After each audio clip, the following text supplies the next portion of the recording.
moment to ponder deeply life and death. As a football game comes to an end, we acknowledge that the game of life also comes to an end for each of us.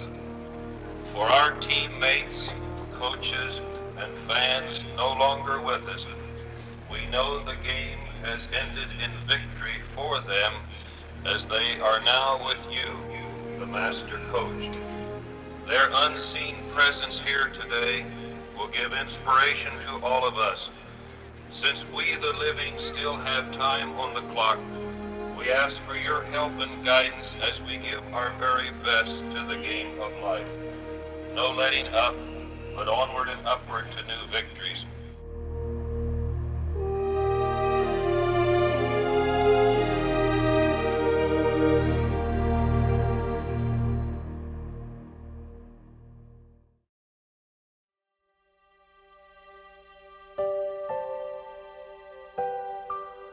On Saturday nights during the 1960s, black and gold colors were proudly displayed throughout the Wichita State University campus as the Shockers football team took to the field.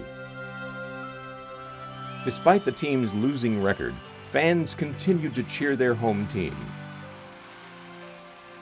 After the college became an official state university in 1963, WSU underwent a rapid growth spurt.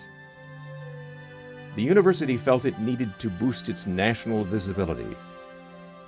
Football, the beloved sport of high schools and colleges across the Midwest, fit the bill. We felt that as an emerging big-time school, we needed to have a big-time football program. And we had already achieved big-time basketball status, so it seemed like a natural link, I think, to raise our stature. Sports is a big deal, and it's a big deal for community support, and so the fact that KU wins a national championship of some kind, it means money and it means community support. So certainly it was important for that reason. Bert Katzenmeyer was hired in 1968 as the university's athletic director. His first order of business was to revitalize the Shockers football team.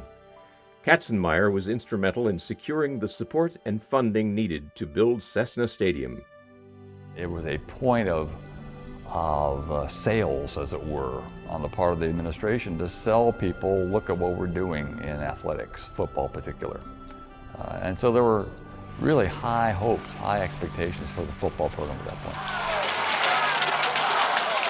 There's a complete new picture down at Wichita, Ben. The new staff, a new squad, a new stadium, and the new turf, and tremendous enthusiasm. What's it all add up to? Well, let's hope that it adds up to a bright future.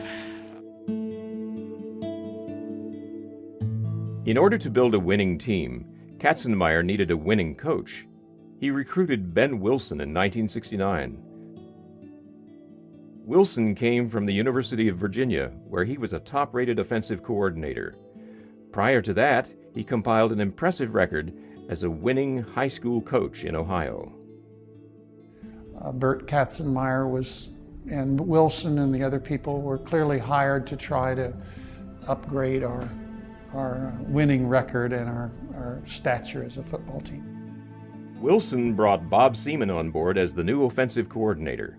Seaman had worked under Wilson in Ohio, and together they hit the trail mid-season to recruit a number of young players from Ohio and surrounding states.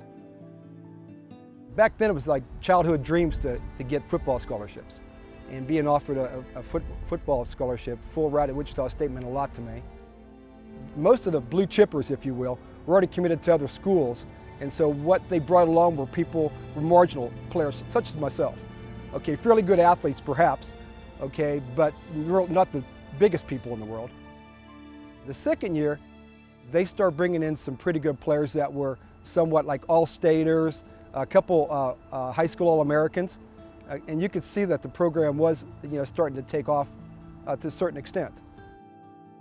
I ended up going to Wichita. I was an undersized, 150, 160 pound, running back, wide receiver, and it was the place that I ended up.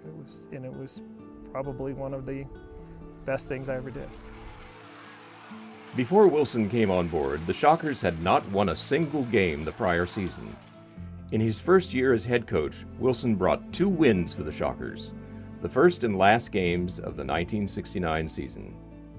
The whole season that we were here, I remember we won the first game of the season and the last game, and I remember my mom saying, you know, those are the most important ones. So we got those 2 done, which was really good.